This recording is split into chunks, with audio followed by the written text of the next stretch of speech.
In the silent cemetery, the millionaire knelt before his daughter's gravestone, sobbing as if life had been ripped from him. What he never imagined was that his daughter was alive and about to reveal a truth that would change everything forever. The cemetery was hushed, gripped by a chill that seemed to cut through the skin.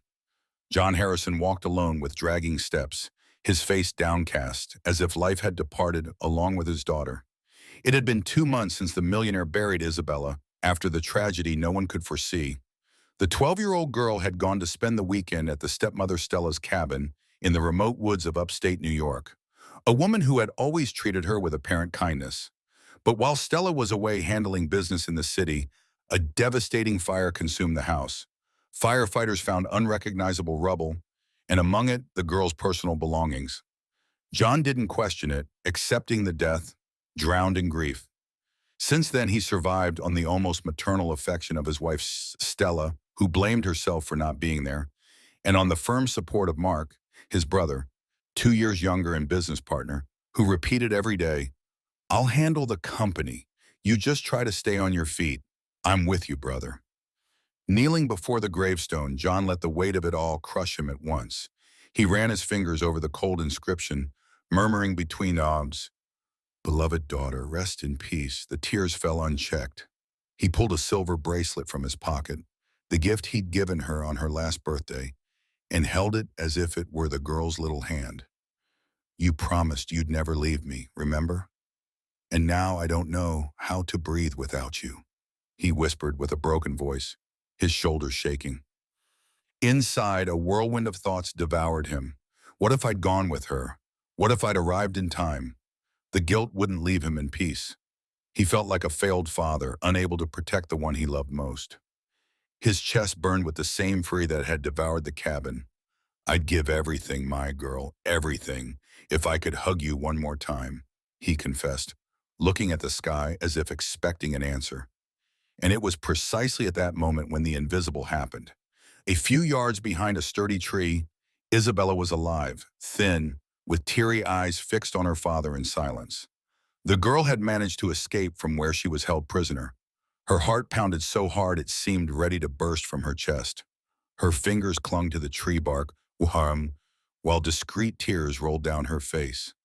Seeing her father like that, shattered, was a torture no child should face. She took a step forward, but retreated immediately, swallowing a sob. Her thoughts tumbled over each other. "Run, hug him, show him you're alive." "No, I can't. If they find out I escaped, they might hurt him too." The dilemma crushed her. She wanted to scream, say she was there, but she knew that hug could cost too dearly.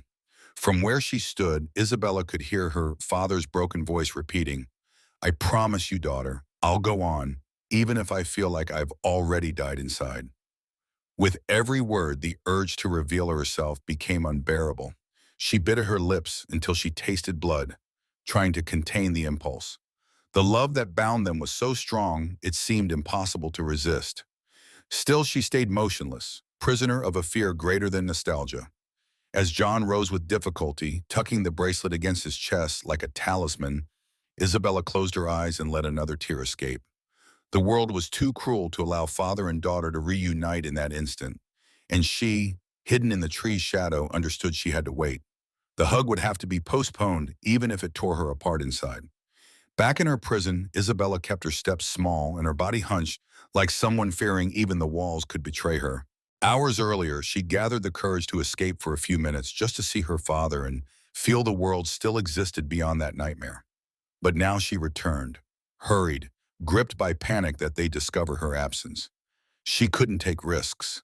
Until that moment, she'd never heard clear voices, never seen faces, only shadows that kept her locked away, as if her life had shrunk to silence and fear.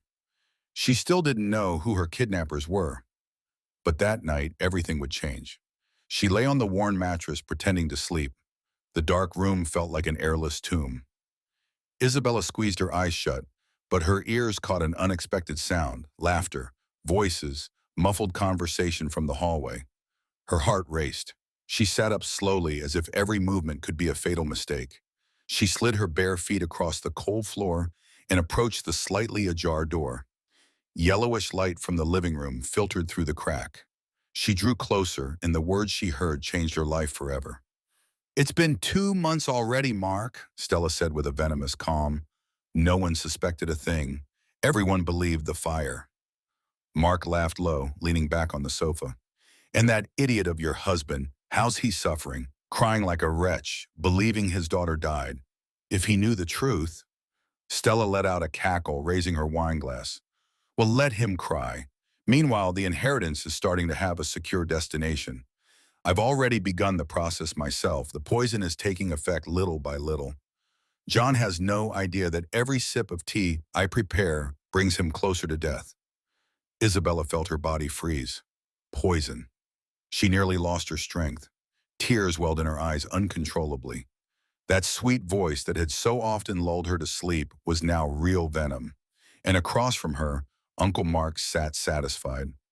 "What irony, huh? He trusts you more than anyone, and you're the one killing him. Brilliant, Stella, brilliant."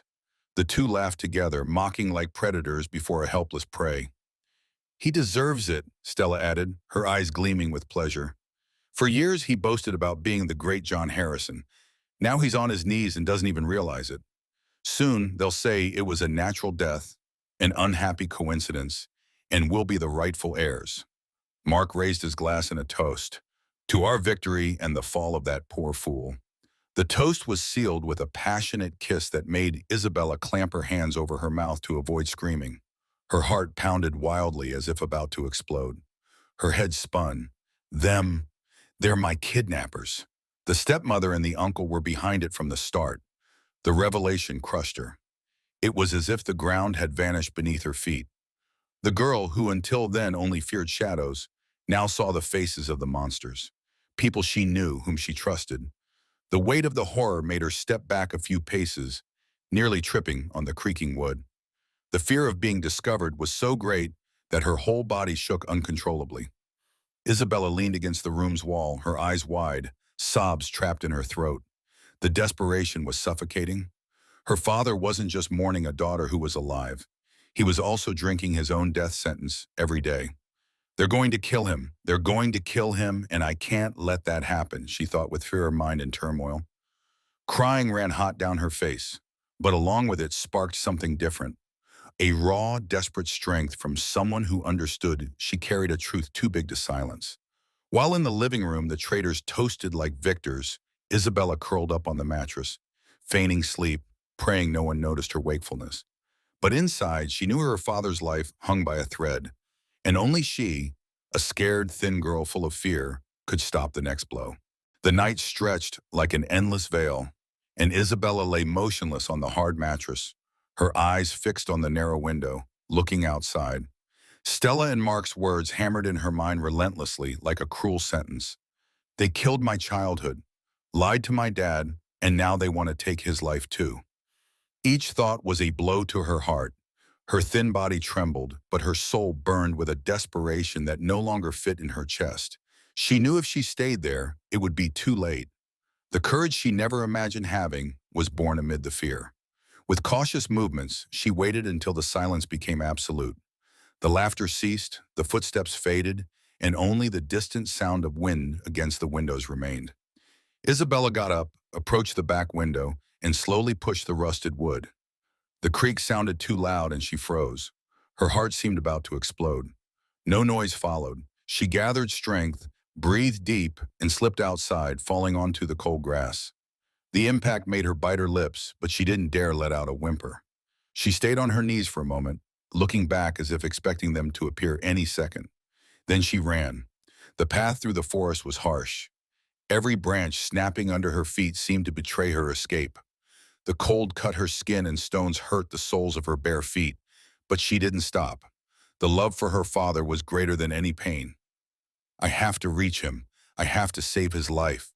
They've already started poisoning him." Her mind repeated like a frantic drum, and her thin legs, though shaky, obeyed the urgency. The early morning was long. The darkness seemed infinite, and hunger weighed on her. But nothing would make her give up. When the sky began to lighten, Isabella finally spotted the first streets of the city. Her heart beat even harder, and tears of relief mixed with sweat and exhaustion. Stumbling, she reached the entrance of John's mansion. The tall gate seemed impossible, but her will was greater than all. She gathered her last strength and pounded on the door, first softly, then with more desperation. "Dad, Dad," she murmured low without even realizing. Footsteps sounded from the other side. Her heart nearly stopped. The door opened, and there he was, John, worn down, with sunken eyes and a tired face. But upon seeing his daughter, he froze as if struck by lightning. His mouth opened silently, his hands trembled. "Isabella." The voice came out like a whisper, incredulous. She, without thinking, threw herself into his arms, and the clash turned into an explosion of emotion. The hug was so strong it seemed to want to stitch every piece of pain in both. John sobbed loudly, his beard soaked in tears, repeating nonstop, "It's you, my daughter. It's you, my God. I can't believe it." Isabella cried into his chest, finally safe, breathing that scent of home she'd thought lost forever. For long minutes they stayed clutched, as if the world had vanished. But amid the crying, Isabella lifted her face and spoke between sobs. "Dad, listen to me. I didn't die in that fire because I was never alone there. It was all planned. Stella, Uncle Mark, they set the fire to fake my death." John held her by the shoulders, his eyes wide open, unable to process. "What are you saying, Stella?" "Mark, no, that can't be true." His voice was a mix of disbelief and pain. Isabella, firm despite the tears, continued, "I heard them, Dad. They laughed at you. They said 2 months have passed and no one suspected anything. And it's not just that. Stella's already started poisoning you. Every tea, every meal she prepares is poisoned. They want it to look like a natural death so they can take all your money. You're next, Dad." The words came out fast, desperate, as if her father's life depended on every second. John stepped back, bringing his hands to his face, and a roar of rage escaped his throat. The impact hit him like an avalanche. The man who, for weeks, had cried like a widower over his own daughter, now felt the pain transform into fury. He clenched his fists, his gaze hardened, and the tears once of mourning were now of hate. "They'll pay. Both of them will pay for every tear I shed, for every night they stole from me with you," he said with a firm voice, almost a shout. He hugged her again, stronger than before, and added, "You did well to escape, my girl. Now it's us two, and together we'll fight." John paced back and forth in the mansion study. His face flushed, veins throbbing in his temples. His hands shook with rage, but his eyes were fixed on his daughter, who watched him silently, still agitated from the escape. The weight of the revelation was crushing, and his mind spun in 1,000 directions. "My own brother, the woman I trusted with my home, my life, traitors," he exclaimed, slamming his closed fist against the mahogany desk. The sound echoed in the room, but it wasn't louder than John's accelerated breathing. Isabella approached slowly, fearing her father might let impulse drive him to act without thinking. "Dad, they're dangerous. You can't go after them like this. If they know I'm alive, they'll try to silence us again," she said with a halting voice, but firm. John breathed deep, ran his hands over his face, and knelt before her, holding her small hands. "You're right, daughter. I won't let them hurt you again. Not if it's the last thing I do." The silence between them broke with a phrase born as a promise. John, looking into her eyes, spoke low. "If we want to win, we have to play their way. They think I'm weak, that I'm on the edge of death. Well, let's let them think that." Isabella blinked, confused. He smiled bitterly. "I'm going to pretend I'm dying. I'll give them the victory they crave until the exact moment to snatch it from their hands." The girl felt a shiver run down her spine. It was risky, too dangerous. But seeing the conviction in her father's eyes, she couldn't refuse. "And me?" she asked softly. John squeezed her hands and replied firmly, "If they notice you've disappeared again, they'll suspect and probably come after you. Maybe finish what they started. I can't risk your life like that. You need to go back to where they're keeping you and stay there for 1 more week. That's the time I'll pretend to be sick until I die.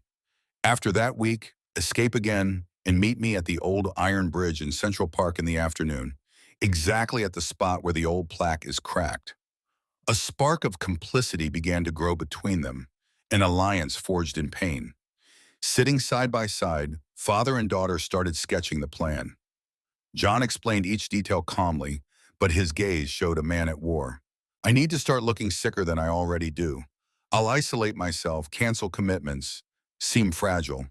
They can't suspect I know anything. From today, they think they have me in their grasp, but we're the ones pulling the strings. Tears returned to the girl's eyes, but not just from fear. There was a silent pride in her chest. For the first time, she wasn't just the protected daughter. She was part of the fight. John hugged her again, but now with different energy. It wasn't the hug of pain anymore, but of alliance. They think we're weak, Isabella, but together we're stronger than ever. In that stifling room with no witnesses but the walls, a pact was born that would change everything. Father and daughter, united not just by blood, but now by the thirst for justice. Pain gave way to strategy. The morning transformed into fire, and as the sun rose through the window, illuminating them both, it was clear the traitor's fate was sealed. All that remained was waiting for the exact moment to strike. John immersed himself in the role he'd written, starting the performance with calculated precision. He canceled commitments, distanced himself from partners, locked himself in the house as if his health were crumbling. The first news spread discreetly. Businessman John Harrison faces health issues. Little by little, the version solidified. John rehearsed in front of the mirror the short breaths, the lost gaze, the dragging steps that would convince even the most skeptical. Then came the climax of the farce. Headlines spread across radios and newspapers. John Harrison dies, victim of cardiac arrest. The country shuddered. Partners, clients, even rivals were caught by surprise. The news seemed incontestable, wrapped in carefully manipulated medical notes and statements from moved employees. In private, John watched the scene from afar, hidden, with his soul split in two.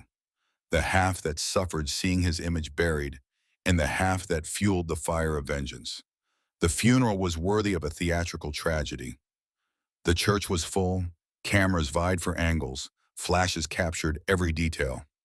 Stella shone in her act, black veil, tears streaming, sobs that drew sighs from those present. "I lost the love of my life," she murmured, perfectly embodying the widow's pain. Mark, for his part, took the pulpit with a halting but firm voice. "I lost my brother, my partner, my best friend. His absence will be an impossible void to fill." The audience rose in respectful applause, and some even cried with them. It all seemed too real. Hidden in a nearby car, John watched from afar with a churning stomach. He saw Mark take Stella's hand with a nearly complicit gesture, and that confirmed his farce was complete, but also revealed the arrogance blinding them. "They think they've won," he whispered through gritted teeth, his eyes gleaming with hate. It was painful to see the world mourn his death while the real enemies toasted victory, but that pain served as fuel for what would come next.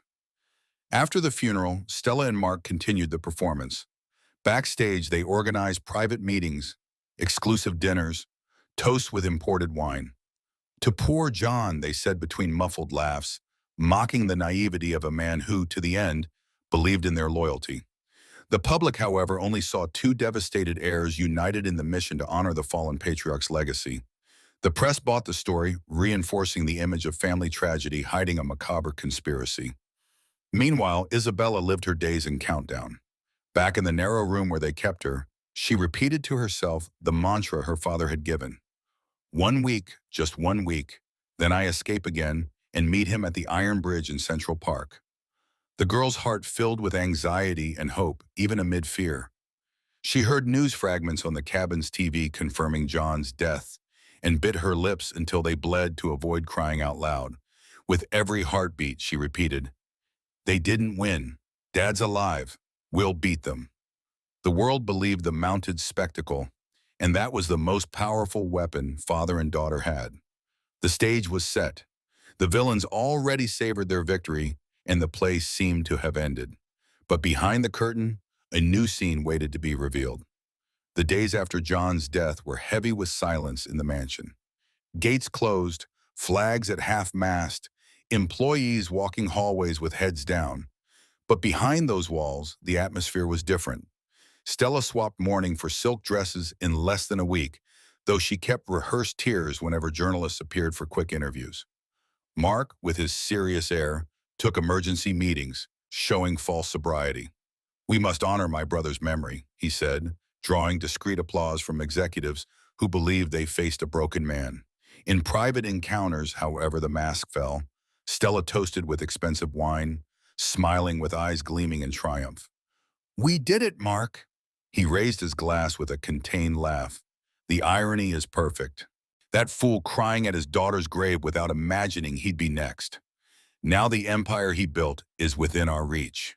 The whole world cries for John, but we're the ones alive, and millionaires."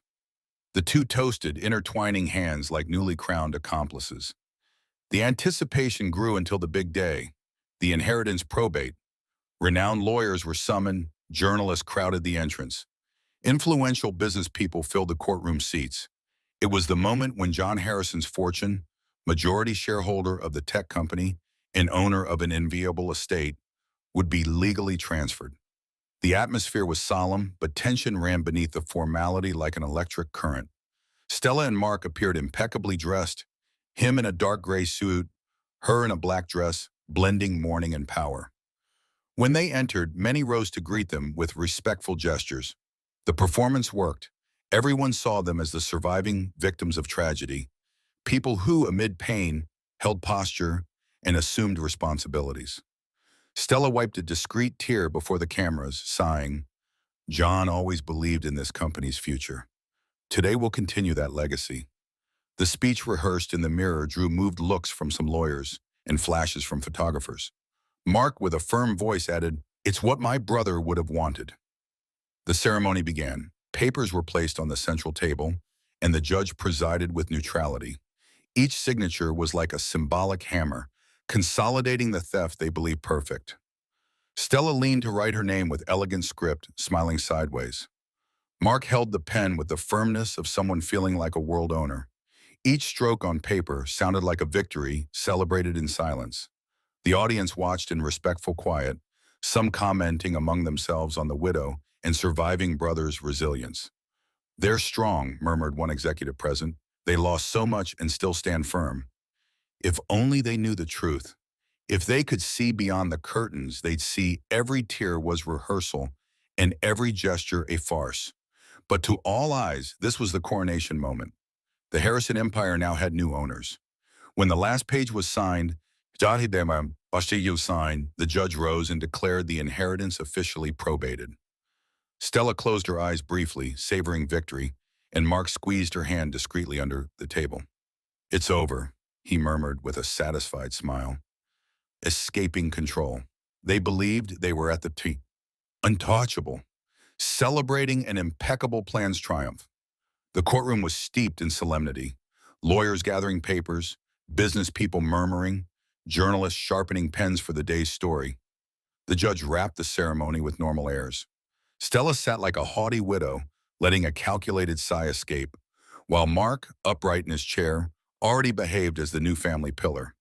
Everything seemed consolidated, a closed chapter, until suddenly a boom made everyone's hearts race. The courtroom doors burst open violently, slamming the wall with force. The noise thundered, papers flew from tables, glasses spilled, and the whole room turned to the entrance. The air seemed to vanish when John Harrison appeared, walking with firm steps, eyes burning like embers. At his side, hand in hand, Isabella, the girl presumed dead, crossed the aisle with head high, tears shining in her eyes. The shock was so brutal that a deafening murmur invaded the place. Cries of disbelief, cameras firing nonstop, people rising from chairs in panic. Stella let out a choked scream, bringing hands to her mouth as if seeing a ghost. This is impossible," she stammered with trembling lips, her body leaning back in the chair. Mark went livid, sweat beading on his forehead. He tried to stand but nearly fell, clutching the table to avoid collapsing. "It's a trick," he yelled with a panicked voice, seeking support with his gaze. But no one responded. All eyes were fixed on them with a mix of horror and revulsion. John took the microphone, his face gripped by a fury he'd never shown publicly. His voice, laden with indignation, echoed in the room. "For 2 months they mourned my death. For 2 months, they believed my daughter was taken by tragedy, but it was all just a repugnant performance planned by the woman I called wife and the brother I called blood. The audience exploded in murmurs and exclamations, but John raised his hand, his voice rising like a roar. They planned every detail: the fire, my daughter's kidnapping, even my death with slow, cruel poison that I drank, trusting those treacherous hands. Stella stood abruptly, her veil falling from her face. Lie, that's a lie. I loved you, John. I took care of you. Her voice was shrill, desperate, but her eyes betrayed fear. Mark also tried to react, shouting that they made it all up. This is a show to destroy us. But no one believed them. John advanced toward them, his voice heavy with pain and rage. You mocked me, laughed at my pain, while I cried at my daughter's grave, used my love, my trust to try burying me alive. Isabella, her face soaked in tears, approached the microphone. The girl seemed fragile, but her voice cut the room like a sword. I was there. They locked me up, kept me hidden. I heard them celebrating, laughing at my dad. They said they were going to kill him too, to take everything. They don't deserve mercy. The impact of her words was devastating. Some present began shouting in revulsion. Others rose indignant, and journalists rushed to record every word, every tear from the girl. On the screens, documents, audios, and images began appearing. Evidence gathered by John and Isabella, including secret recordings from a hidden camera in the cabin that captured their confessions. Stella tried to advance, shouting, "This is manipulation," but was restrained by approaching police. Mark, pale, still tried excusing himself. I'm innocent. It's her. That woman, she invented everything. But the audience saw no innocence, only exposed monsters. The room that minutes earlier applauded them now booed, pointed fingers, and some chanted for immediate prison. John, gripped by betrayal's pain, faced them like staring into an abyss. Tears streamed, but his voice came firm, laden with fire. You stole my nights of sleep, robbed my peace. You nearly destroyed my daughter. Today, before everyone, you will be remembered for what you really are. Murderers, thieves, traitors. Stella screamed, trying to escape the cuffs. Mark trembled, murmuring senseless apologies. But it was too late. The whole room, witness to one of the greatest farces ever seen, now assisted the two's public fall. Cameras broadcast live. The crowd outside began shouting, indignant, and John Harrison's name returned to life stronger than ever. In the chaos's center, hand in hand with Isabella, he stood firm, gaze hard fixed on his enemies. The return no one expected had become the definitive destruction of the lie. The room was still boiling when police led Stella and Mark away in cuffs under booze. Journalists shoved microphones. Cameras captured every tear, every scream, every detail of the two's fall. The public, shocked, couldn't process such a revelation. But for John and Isabella, that scene no longer mattered. The external chaos was just a distant echo against the internal whirlwind they lived. Leaving the courthouse, father and daughter entered the waiting car, and, for the first time since reuniting, they could breathe away from the world's eyes. Isabella, exhausted, rested her head on her father's shoulder and fell asleep, eyes still damp. John wrapped his arm around her, feeling the weight of responsibility and, at the same time, the gift of having her alive. Back at the mansion, silence welcomed them like an old friend. It was no longer the mournful silence of invented death, but of a home waiting to be restored to its rightful state. John opened his daughter's room door, and time seemed to stop. The space was intact, as if the months of absence had been just a nightmare. The dolls were still lined on the shelf, books rested on the desk, and the blanket, folded on the bed, seemed to beg Isabella to lie there again. John observed each detail with teary eyes, running fingers over the furniture like touching a living memory. Isabella entered the room slowly, almost disbelieving. Her feet glided over the soft carpet, and she touched each object as if needing to confirm they were real. She took one doll in her arms and hugged it tight, letting tears fall. I thought I'd never see this again, Dad, she said softly with a tight throat. John approached, knelt before her, and held her face gently. I thought I'd never see you again, daughter, but you're here, and that's all that matters. The girl, tired of so much fear and struggle, finally allowed herself to surrender to safety. She climbed into bed, pulled the blanket over herself, and in minutes, her eyes closed. John stayed seated beside her, just watching the peaceful breathing he'd longed to see again. His chest, once a battlefield of pain, now filled with a new, fragile but real peace. He ran his hand through her hair, murmuring, "Sleep, my girl, I'm here now. No one will take you from me again." In the living room, the phone rang nonstop. Journalists, lawyers, friends, and curious people wanted news of the scandal. But John didn't answer. For the first time in months, nothing had higher priority than his daughter sleeping at home. He walked to the window and watched the moonlit garden. The night's silence was a balm, a truce after weeks of storm. Deep down, he knew the coming days would bring challenges, dealing with the press, restoring the company, facing betrayals, ghosts. But in that instant, he decided the future could wait. The clock marked late night when John returned to the room and reclined in the armchair by the bed. He closed his eyes but didn't sleep. Each sigh from his daughter sounded like music. Each movement was a reminder that life still had meaning. The past wouldn't be forgotten. But now there was something greater, the chance to start over. "We won, Isabella," he murmured softly, though he knew the battle had cost dearly. Dawn brought soft light invading the room. Isabella woke sleepy and saw her father seated, exhausted but smiling. She ran to him and hugged him tight. John lifted his daughter in his arms, spinning her like before when life was simple. Both laughed through tears, and in that instant, it seemed the world's weight finally lifted. The room was no longer a frozen memory. It was the start of a new phase. The next morning, the sky dawned clear, as if the universe itself announced a new time. John and Isabella walked side by side to the cemetery in silence, each step laden with memories and meanings. The iron gate creaked open, and the cold wind brought back echoes of painful days. The girl clutched her father's hand tight, as one who never wants to let go. And there, before the gravestone inscribed Isabella Harrison, rest in peace, John's heart tightened one last time. He looked at the cold stone, and his face contracted in indignation. That inscription was more than a lie. It was an invisible prison that had suffocated them both for 2 months. Without a word, John approached, placed hands on the marble, and pushed with all remaining strength.